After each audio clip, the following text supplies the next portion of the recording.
নির্বাচনে জিতিয়ে দেওয়ার ফলস্বরূপ আওয়ামী লীগ সরকার নির্বাচনের পর তাদের ভালো পদায়নও করেছিল।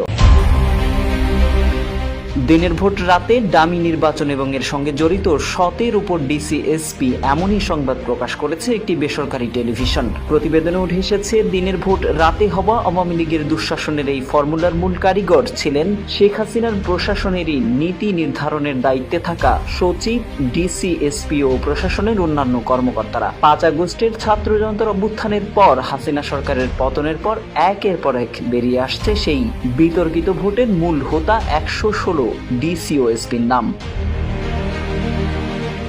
প্রতিবেদনটিতে জানানো হয়, আওয়ামী লীগের শাসনামলে নির্বাচনে ভোটের মাঠে মাস্টার মাইন্ড ছিলেন 116 ডিসি-এসপি। তৎকালীন আওয়ামী লীগ মনোনীত প্রার্থীদের বিজয়ী করতে ভোটের আগের রাতেই ভোট কারচুপির নেতৃত্ব দিয়েছিলেন এই কর্মকর্তারা। তবে আওয়ামী লীগ সরকারের ক্ষমতা হারানোর পর নির্বাচনে কারচুপির ব্যাপারে এসব ডিসি-এসপিদের ভূমিকা নিয়ে চলছে বেশ আলোচনা সমালোচনা। বিশেষ করে 2018 সালের নির্বাচনী আলোচনার মূল কেন্দ্র। বলা হচ্ছে, প্রার্থীদের কাছ থেকে এবং দলীয়ভাবেও জিতিয়ে দেওয়ার বদৌলতে নিয়েছেন বিশাল অঙ্কের টাকা। অভিযোগ আছে, প্রমোশন, বড় পদ ও বিশাল অঙ্কের বিভিন্ন প্রজেক্ট সরকারের কাছ থেকে উপহার পাওয়ার দিকে। গত 5 আগস্ট আওয়ামী লীগ সরকারের পতন হলেও বিতর্কিত এসব ডিসি-এসপিরা এখনো বহাল তবিয়তে আছেন প্রশাসনে। নির্বাচনে জিতিয়ে দেওয়ার ফলস্বরূপ আওয়ামী লীগ সরকার নির্বাচনের পর তাদের ভালো পদায়নও করেছিল।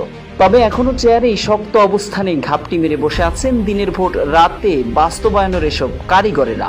অনেকেই অন্তর্বর্তী সরকারের গুরুত্বপূর্ণ দায়িত্বে রয়ে গেছেন বলে জানানো হয় প্রতিবেদনে।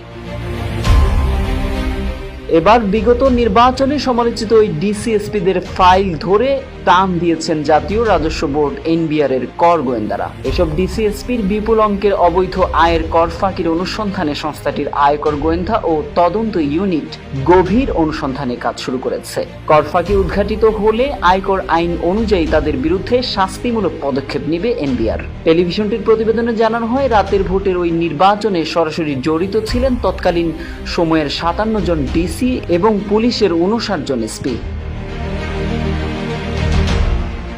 2018 সালে নির্বাচনের আগে একটি জরিপ করেছিল জাতীয় নিরাপত্তা সংস্থা এনএসআই। জরিপ অনুযায়ী আওয়ামী লীগের কয়েকটি আসনে জয় নিশ্চিত ছিল, বাকি আসনে বিএনপি, জামায়াতে ইসলামী, জাতীয় পার্টি ও অন্যান্য দলের জয়ের সম্ভাবনা ছিল প্রবল, এমনটি জানিয়েছিল এনএসআই।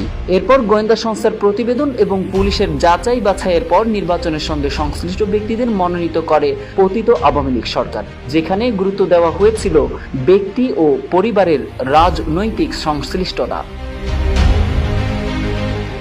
টেলিভিশনটির প্রতিবেদনে জানানো হয়, এর আগে নির্দলীয় সরকারের অধীনে নির্বাচনের দাবিতে 2014 সালের 5 জানুয়ারি নির্বাচন বর্জন করে বিএনপি সহ বেশিরভাগ নিবন্ধিত রাজনৈতিক দল। 2018 সালে বহুল আলোচিত সংলাপে শেখ হাসিনার কাছ থেকে সুষ্ঠু নির্বাচনের প্রতিশ্রুতি পেয়ে বিএনপি নেতৃত্বাধীন জাতীয় ঐক্যফ্রন্ট ভোটে অংশ নেয়। তবে ডিসি-এসপিদের কারণে ওই ভোট বিতর্কিত ও প্রশ্নবিদ্ধ হয়।